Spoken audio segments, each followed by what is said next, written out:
సంపాదన లేని భర్తకి ఎలా విలువ ఉండదు, సంసారంలో పొదుపు చేయలేని భార్యకి కానీ విలువ ఉండదన్నమాట. ఇది సత్యం. దీన్ని తెలుసుకోకుండా, దీన్ని పాటించకుండా చాలామంది ఆడవాళ్ళు భర్తల దగ్గర చీపుగా చూసుకునే విధంగా, వాళ్ళ మాటకు విలువ లేకుండా ఉండే విధంగా అయితే బతికేస్తున్నారనమాట. అండ్ గొడవలు కూడా రావడానికి సగం కారణాలు అవే. ఇండిపెండెంట్గా బతకడం అంటే బయటపై ఉద్యోగం చేయడము, భర్త దగ్గర విలువ రావాలంటే బయటపై సంపాదించడము, లేదా బయట నుంచి డబ్బులు తేవడము ఇది కాదనమాట. మనకు ఉన్న ఆ సంసారంలోనే చాలా విధాలుగా మనం రూపాయిని 2 రూపాయలు చేసే విధంగా బతికితేనే విలువ ఉంటుంది అనమాట. చాలామంది ఆడవాళ్ళ లైఫ్లో ఇలా ఉన్న వాళ్ళకే ఎక్కువ గౌరవం కానీ, ఆ కుటుంబంలో మర్యాద కానీ ఉంటుందన్నమాట. ఇంకా చక్కగా ఏ గొడవలు రాకుండా ఉండడానికి కూడా మెయిన్ కారణాలు ఇవేనమాట. ప్రతి ఒక్క చోట డబ్బే మెయిన్ అనమాట. మనం ఎంత పొదుపు చేసుకుంటే అంత లైఫ్ ముందరికి వెళ్తుందన్నమాట. మనకి ఎన్ని బాధలు అన్నామని మన దగ్గర ఒక కనీసం అంటే 5-10 వేలన్నా మన భర్తకు తెలియకుండా దాచుకోవాల్సిన పరిస్థితి అయితే పెట్టుకోవాలన్నమాట. అప్పుడే మనకు విలువ అనేది వస్తుంది. ఎందుకంటే నేను పాటిస్తున్నాను కాబట్టి ఇంత ధైర్యంగా చెప్తున్నాను అన్నమాట. ఫస్ట్లో అసలు పెళ్ళైన కొత్తలో నాకైతే ఇంకా చిన్న చిన్న వస్తువులు తీసుకోమని అమ్మ నాన్న ఇచ్చే వస్తువులు కాకుండా మా అమ్మ నాన్న అన్నయ్యలు కానీ డబ్బులు ఇచ్చేవాళ్ళనమాట. 1000, 2000, 3000, ఇంకా అయితే ఒకసారి 8000 ఒక చిన్న ఫ్రిడ్జ్ తీసుకోమని.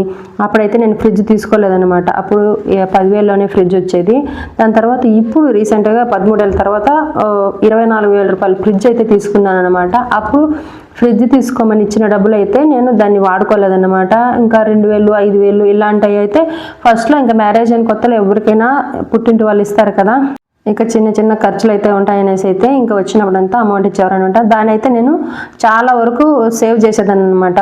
నేను అప్పుడు ఒక 15,000 అండ్ 20,000 అట్లా సేవ్ చేసి ఇంకా మా ఆయన ద్వారానే దాన్ని ఆ 10,000ని, ఆ 15,000ని 30,000 చేసే వరకు అట్లా నా ఇండిపెండెంట్గా నా తెలివితో నేను ఆ డబ్బుల్ని ఎక్కువగా మా ఆయనకే ఇచ్చేంత, అంటే అప్పుడప్పుడు ఒక్కొక్కసారి సిచ్యువేషన్ ఎంత కోటీశ్వరుడికైనా ఒక్కొక్కసారి సిచ్యువేషన్ వస్తుందన్నమాట. ఆ డబ్బులు అవసరం అయితే వస్తుందన్నమాట. బాగా సంపాదించే వాళ్ళకి కానీ డబ్బు అవసరం కొంతవరకు ఉంటుందన్నమాట. ఏ మాత్రం రూపాయి కూడా ఉండని సమయం కూడా వస్తుందన్నమాట. అలాంటి టైంలో మన భర్తకి మన దగ్గర ఉన్న 10,000 కానీ 5,000 కానీ మనం ఇచ్చామనంటే ఆటోమేటిక్గా గౌరవం మర్యాద అన్నీ వస్తాయన్నమాట.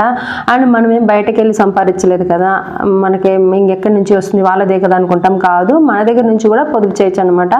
1,000 రూపాయలు ఖర్చు పెట్టే దగ్గర కనీసం ఒక 300 సేవ్ చేసామంటే కానీ దాన్ని అడగలేదన్నమాట. అది మనం పొదుపు చేసుకునే లెక్కలో ఉంటుంది. ఆ 300ని మళ్ళీ దాన్ని అట్లా చేసుకొని చాలా పెద్దదిగా చేసుకోవచ్చు అనమాట. సంవత్సరానికి అది చాలా అమౌంట్ అయింటుంది. ఇంకా ఆడవాళ్ళు మన తెలివితో మనం సంపాదించవచ్చు అనమాట. ఎలా ఎవరికైనా మనలాంటి సమస్యలు ఆపదలు ఉన్న వాళ్ళకి ఒక 10,000 ఇచ్చి దానికి తీసుకోవడం ఇలాంటివి అయితే చిన్నగా ఇంకా చిన్న చీటీ అయితే వేసుకున్నాను అనమాట. మా ఆయనకు తెలియకుండా మా ఆయన దగ్గర చీటీ అయితే వేశాను అనమాట. 1.5 లక్షల రూపాయల సీట్ అయితే. ఇంకా నాకు మా అమ్మ నాన్న అన్నయ్యలు అయితే పెళ్లి చేసాము వదిలేసాము అని అయితే ఉండలేదన్నమాట. తీసుకొని మనం ఇదనకూడదు. ఆ పెళ్ళి అయిన తర్వాత నాకు 3 బిడ్డలు పుట్టినా కానీ నన్ను ఎప్పుడు వదలలేదన్నమాట. వాళ్ళు వచ్చినప్పుడంతా ఖర్చులకైతే మామూలుగా 3 పిల్లలు ఉండే దగ్గర ఖర్చు అయితే ఉంటుంది అనేసి నేను అప్పటి నుంచి ఇండిపెండెంట్ గా పెళ్ళైన కొత్తలో నుంచి కూడా నేను ఎప్పుడు అడిగేదాన్ని కాదన్నమాట. సంసారానికి అయితే పలాంది కావాలని ఆయనకు తెలిసి 1,000 రూపాయలు ఖర్చు పెడితే ఇంకా ఎక్కువగా సంసారానికి ఎక్కువ ఖర్చులు ఉంటాయి కదా, అలా ఆ విధంగా సపోర్ట్ చేసుకుంటూ వచ్చానన్నమాట. డబ్బు పరంగా కానీ వ్యక్తిత్వం పరంగా కానీ ఎప్పుడే కానీ నన్ను ఏమీ అనలేదన్నమాట. ఏ గొడవలు రాలేదు. మామూలుగా అందరి సంసారాలు వచ్చేవి చిన్నవి అయితే ప్రతిరోజు ఉంటాయన్నమాట. అవి లేకపోతే మాకు ఫ్రైగా దిశలు మనశ్శాంతిగా ఉండదన్నమాట. అలా అయితే ఉంటాయి కానీ గొడవలు, పెద్ద గొడవలు, అరుచుకోవడం, కొట్టుకోవడం ఇలాంటివి అయితే ఏం పెద్దగా రావడానికి అవకాశం ఉండదన్నమాట. ఎందుకంటే మన పని మనం కరెక్ట్గా చేసుకుంటూ మన విలువ మనం పెంచుకోవాలన్నమాట. భర్త దగ్గర ఎలా ఉంటే పెంచుకుంటామో ఆటోమేటిక్గా ప్రతి భర్తకి భార్యకి తెలిసిపోతుంది అనమాట. ఇంకా మనం ఎవరైనా సరే పొదుపు చేస్తూ డబ్బులు వేస్ట్ చేయకుండా అది ఇది కొని వేస్ట్ చేయకుండా ఉంటే ఏ భర్త అయినా భార్యకి విలువిస్తాడన్నమాట. అండ్ భర్త కానీ సంసారం ఉత్పత్తి అయ్యే విధంగా అది 50 రూపాయలు కానీ 100 రూపాయలు కానీ ప్రతిరోజు సంపాదించే భర్తకి చాలా విలువ ఉంటుందన్నమాట. అలాంటి భర్త ఏం చెప్పినా భార్యలు అయితే చేస్తారు. అండ్ మెయిన్ ఇంకోటి ఏంటంటే మన పుట్టింటి నుంచి వచ్చే అండ్ సావుకారులు కావచ్చు, పేదవాళ్ళు కావచ్చు, సావుకారితనము బయటపడకూడదు, పేదరికము బయటపడకూడదు అన్నమాట. మనం వచ్చాక మనం ఏంటి, మనకి ఇచ్చిన దగ్గర మనం బతుకుతున్నది ఏంటి, మన పుట్టింటిని పొగడకూడదు అండ్ దించకూడదు అన్నమాట. మనం వాళ్ళు ఇచ్చిన బాధ్యతను మనం నెరవేర్చాలి అని అని ఒక్క ఇదైతే ఆడపిల్ల తెలుసుకునిందంటే నిజంగా చాలా వరకు భవిష్యత్తులో ముందుకెళ్తారనమాట. అక్కడే వదిలేయాలన్నమాట. ఎక్కడున్నాము, దీన్ని ఎలా హ్యాండిల్ చేయాలి, ఎలా బతకాలి ముందుకని ఆలోచిస్తే నిజంగా ఎటువంటి గొడవలు రావన్నమాట. చాలా మందికి వచ్చే గొడవలు అక్కడే. అలాంటి చిన్న చిన్న గొడవలే చిరికి గాలివానే పెద్దగా విడాకుల దగ్గర కేసు వరకు వెళ్ళిపోతాయి అన్నమాట. అలా రీసెంట్గా మా ఊర్లో చాలా మంది నన్ను అడిగారు అనమాట. మాది కుప్పం కదా, పల్మినేరుకి వచ్చాను. ఇచ్చిన వాళ్ళంతా 2-3 అనమాట, మా రిలేషన్సే వెళ్ళిపోయారు అనమాట. అండ్ గొడవలు పెద్ద గొడవలు అవడం వల్ల. కానీ ఇప్పుడు బాగున్నారు. వాళ్ళైతే అడిగారనమాట, నువ్వు అక్కడ బతుకుతున్నావు, మన ఊర్లో ఉన్నలాగే ఉన్నావు. వాళ్ళైతే మా ఇంటికి అయితే వచ్చారనమాట. ఊర్లో పలకరించడం కానీ, మా పుట్టింటి ఊర్లో ఎలా ఉన్నానో ఇక్కడ నేనున్న ఊర్లో కూడా అలాగే ఉన్నాను అనమాట.